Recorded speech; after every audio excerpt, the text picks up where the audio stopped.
and you'll see tune or ton, and those are the most commonly referred to commercial shipping weights. You've got tune, which is your biggest. That's your 252 liquid gallon.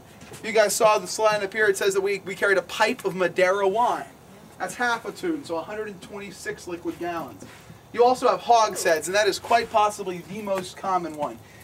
Any of the casks that you see floating around here in the park, those are hogsheads. They are 55 to 60 liquid gallons, give or take.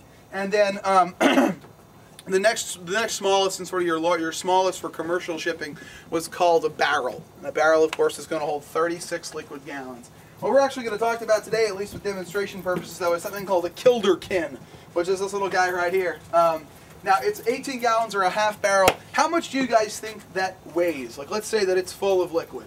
That's rum. We're at Barbados. How much is that kilderkin going to weigh? 56 pounds. 56. A little higher. I'm going to say 350. A little lower.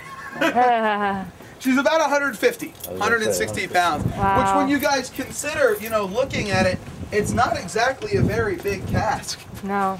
But it's incredibly dense. And that's what, that's kind of the trick about loading the Adventure. When you look at cargo lists, you see ships like us carry slaves. You see us carry oxen and cows and livestock. And you wonder, wow, it's big. It's not very heavy. You can fill this boat up with 14 oxen, but she's not going to be heavy enough to sail safely. Ships like to carry very dense cargoes, molasses, sugar, rum, and you can imagine, imagine a hogshead of molasses, you guys, is going to weigh almost a little over 1,000 pounds. So it's a very dense, very compact cargo, which then brings the problem of, if you've got this ship loaded to the gills with hogsheads and barrels of rum and sugar, how are you going to get it out? For one thing, you guys, that large stairwell that you guys walked down to go down into the cargo hold would not have existed back in 1670.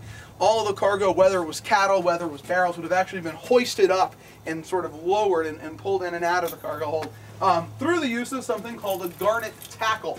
You guys can take a look up here. You see these two blocks right here above my head, run down to this single block here at the hook. That's what's called the garnet tackle. It is the ship's primary crane, if you will, for lack of a better term. And blocks and tackles, obviously very important to a ship. Everything on this boat is very heavy. We can't move it on our own. We have to have some kind of a mechanical advantage. What this particular rig does for us is actually cut the lift force needed into thirds. And so we've got this roughly 150 pound kilderkin, which, with the use of the garnet tackle, is only going to take about 50 pounds to actually hoist up into the air. But you'll see how it works. It's a fairly simple operation. That's kind of cool. Now, one of the things we always have to remember, we still have the momentum of a 150 pound keg. Don't drop Just it. because I only have 50 pounds, I only need 50 something pounds here to provide that pull, I still have the swinging item. And again, for a thing like a kilderkin, it almost kind of seems like overkill. This is, it's heavy, but it's not too bad.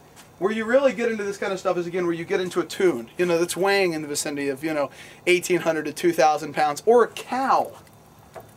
Imagine a milk cow hanging out where that little barrel is. That's a crazy thought. It's an absolutely crazy thought. We're going to have to ask you, actually, folks, if you guys don't mind stepping off what you're sitting on.